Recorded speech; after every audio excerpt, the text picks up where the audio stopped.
Inazuma 11, one of the very few series that can put instantly a smile on my face. I love the anime. Yeah.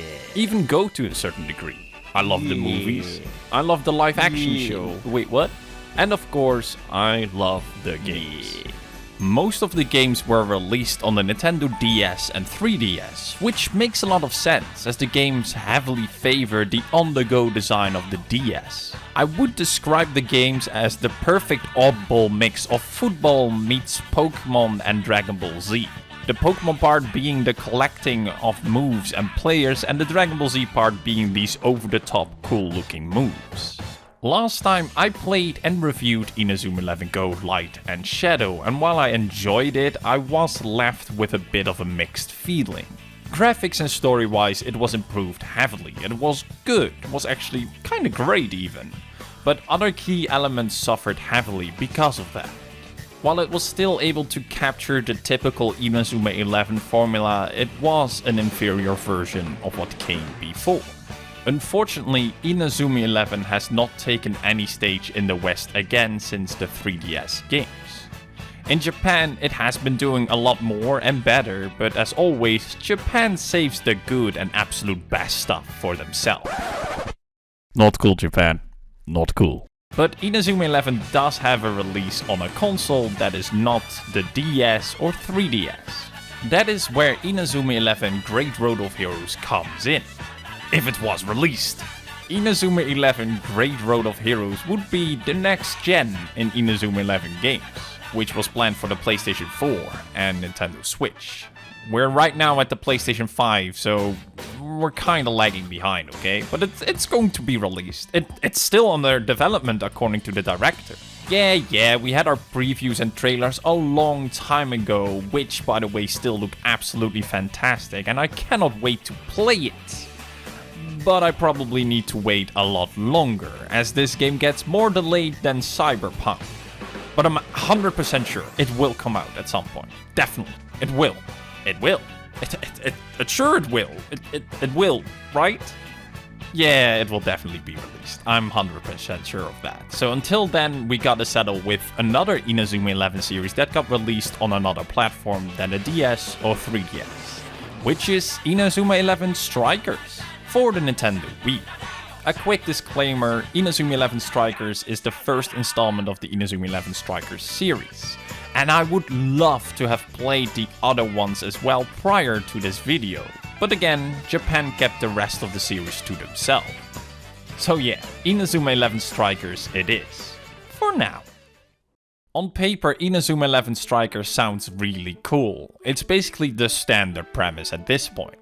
Form a football team with your favorite Inazuma 11 characters and aim for the top. You will be playing football against the best teams of the first 3 games. But it ain't normal football. No. In Inazuma 11, the game of football is turned upside down and then dialed up to 11, with these super cool, dope-ass looking special moves. Because Strikers is a Wii game, it means that this game can be taken further than the DS games that came before. Basically, better, more, bigger, all those buzzwords. But is it really better, more, bigger than the DS games? I would say no. Inazuma 11 Strikers is a very bare-bone experience compared to the DS series, and what is there creates a very mixed feeling. It starts off good though. You have a feel-good opening right at the start that really captures the Inazuma 11 spirit. And first thing you notice is that they combine all the 3 story arcs from the DS games in Strikers. It's a really cool and good opening, and if you're a fan of Inazuma 11, definitely at least check the opening out, because it will make you feel good about it. But then you get to the main menu and the problems start to appear. First thing you notice that is missing is an actual story mode. You do have minigames, matches, tournaments, and the clubhouse, which at first seems to be still a decent amount of options. Yet, not having a proper story mode is a miss. Inazuma 11 stories are usually really over the top, which is funny and cool, but not having one here is odd and overall disappointing. On top of that, these 3 options are also present in the clubhouse. And the clubhouse is where you need to be in this game, because everything you do outside of it won't reward you. And trust me, you want those rewards. In the clubhouse, you create and develop your own team, which is what Inazuma 11 is always about. Recruiting the characters you like might be a little bit challenging. There are a lot of players to choose from and only a handful can be actively used in the team. If you watch the anime, it might get easier or even rougher, as you really want to put all your favorite characters from the show in the team as well. And it's exactly this that to me is the strongest element in the whole Inazuma 11 series. You get to form your own team with players you picked based on their special moves, design or story from the anime or the other games. And I love this, and while the selection in Strikers is smaller than in other games, there's still enough to create your own custom team. It's overall great. However, what is not great is the way you develop your players and overall team after you made your choices. To train your players in the DS series, you roam around the world and play against other teams in battles, matches and tournaments. Besides that, you can train individual stats with special training or going through the secret training center. That is all gone in Strikers. You can only play matches here, which isn't a problem, but your players don't improve while you do so. You do get Inazuma points, which is used to improve your players, but not in the way as you might expect. They completely removed the leveling system that was in the DS games and instead implemented a skill grade system. Every skill a player possesses are now graded, and the only way to make them better in a skill is to use these books, which you earn by winning tournaments or buy them with Inazuma points. One book will improve one grade on one player. To max out all the skills of one player, you need to gather a lot of books, which means you need to grind a large amount of Inazuma points together and win lots of tournaments. But sure, let's say you don't mind the grind. I mean, neither do I normally. So I will just grab my favorite characters and use every book on them until they are the best. Unfortunately, that won't work. No, that won't work at all. There's a huge catch when it comes to the grade skill system. Players have a cap on each skill which varies drastically per player. In other words, your favorite player might only be able to reach a B grade in shooting, while another can reach an A grade in shooting, making that other player instantly better based on potential growth. I am fine with a grade system, but what I'm not fine with is having to level it up via these books, as it makes progression feel very stiff and unnatural. And what I'm totally not fine with is that skills have predetermined caps. It's awful. If you must have this kind of progression system, the least you could do is set the grade cap on the S grade for everyone. Yes, maybe I need to grind more for my favorite characters to become good, but that would be my own choice. A choice I would like to have in a game where it's about collecting and developing my own football team. Though there was another option they could have gone for, but unfortunately didn't. The game has minigames, which does increase bond/friendship between players in the team. When players reach a certain level of friendship, they will earn bonus stats when playing together, or even unlock special co-op moves. That is a cool idea. Inazuma 11 stories are about friendship and the strength that comes from it. Now, there is no story here to carry that message, but this friendship system at least reflects it. Unfortunately, the minigames are very uninspiring and even boring to play. Originally, I thought they were the replacement for the special training from the original games, but nothing could be further from the truth. They are basically Mario Party minigames that will offer some rewards when completed with a certain score. It's definitely not the most effective way to build up friendship points, nor the most fun way to do it. This is where the Wii remote controls could have shined and where the grade system could have been fixed. What if every skill has a minigame, and if you complete the minigame you gain XP towards a better grade in said skill? That could have been fun, especially considering that the Wii has games with fun minigames. But unfortunately that is not the case here, and honestly I recommend not going near them at all. They aren't fun and the rewards are very minimal. Overall, the minigames were just very disappointing, but not as disappointing as the way special moves worked in the game. The series is probably mostly known for them, and let's be honest, they are really cool. Just like with the characters, everyone has their favorite move, and in the previous game, I at least loved to collect all the moves. Not just because I am a notorious hoarder, but also it was just a fun little challenge to do on the side. In Strikers, however, moves are set in stone. You are stuck with whatever the game gives you. If one of your players lacks a blocking move or needs a stronger shooting move, then, well, too bad, because you can't teach them one and they will not learn one by leveling up. And that is not just annoying, that's also very unfair, as there are characters throughout the series that do rack up a large amount of moves. But for them, there isn't a proper solution either. They just created clone characters with the same stats but just different movesets. And I ask why? What was wrong with having us teaching the players new moves? Or just make it so that we can swap them out in the options menu of this character. I mean, we can do that with co-op moves, so why not with normal moves? It's really frustrating that the game works like this.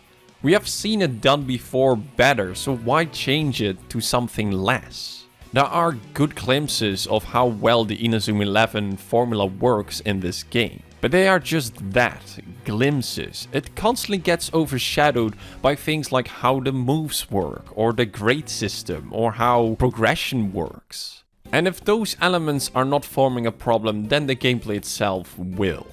The gameplay in Strikers is a lot different than in the DS games. In those games, the gameplay was rather unique for a football game. It heavily incorporated the usage of the DS touchscreen and felt more like a tactical game than a sports game. In Strikers, the gameplay resembles football a lot better.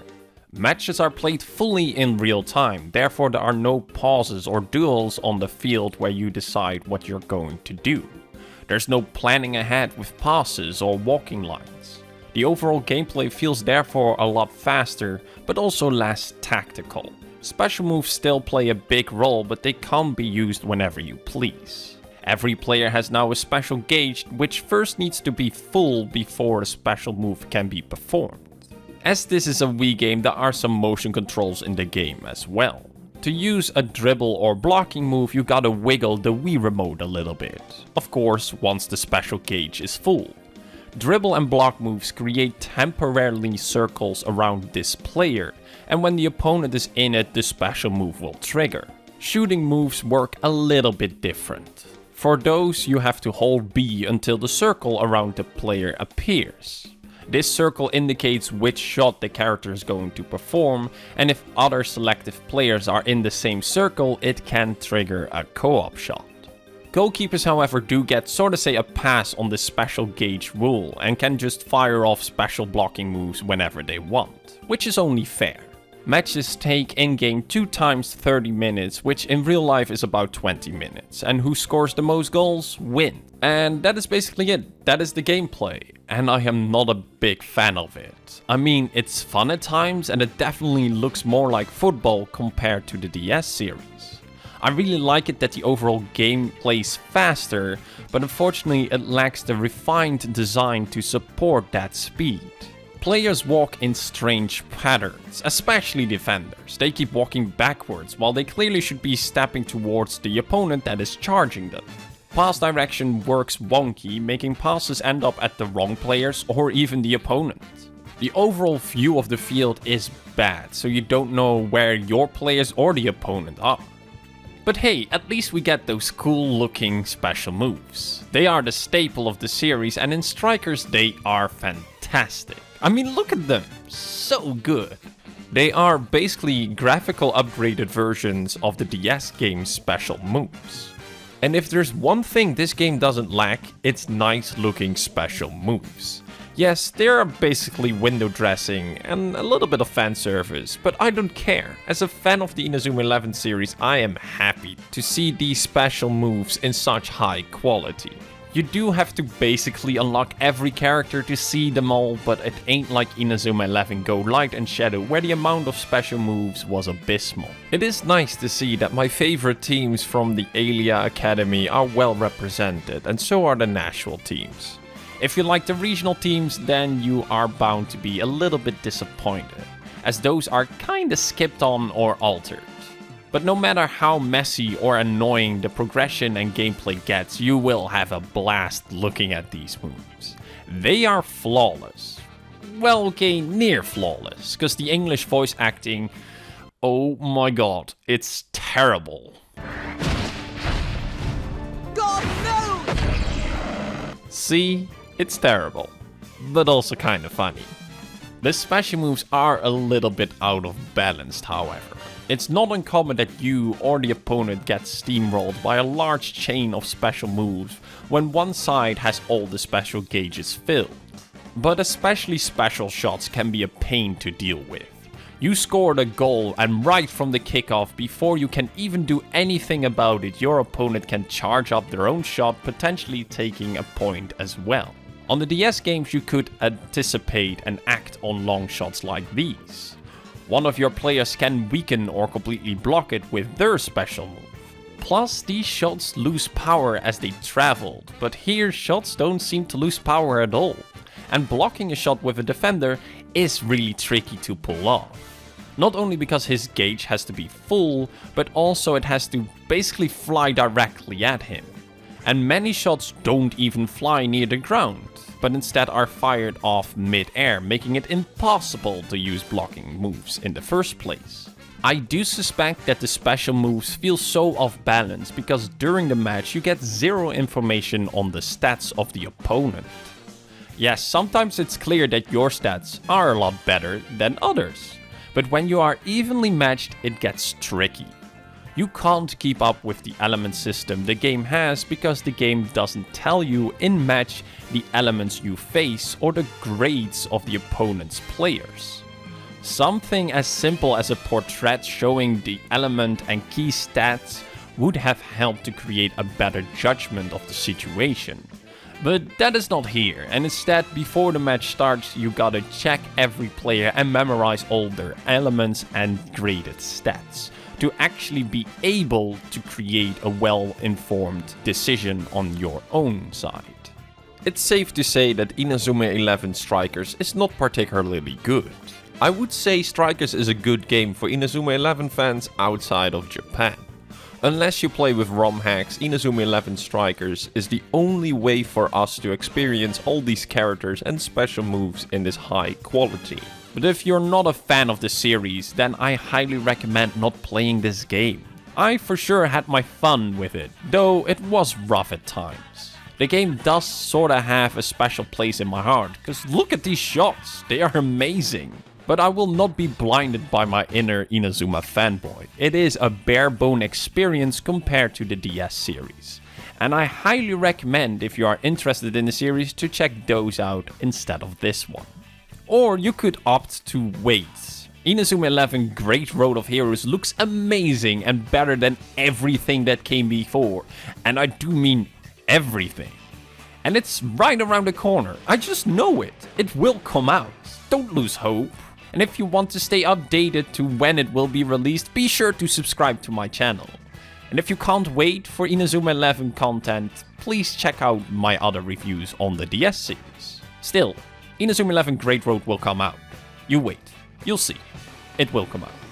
It will come out. Yeah, it will come out. So now with that all being said, I wish you a good day and until next time.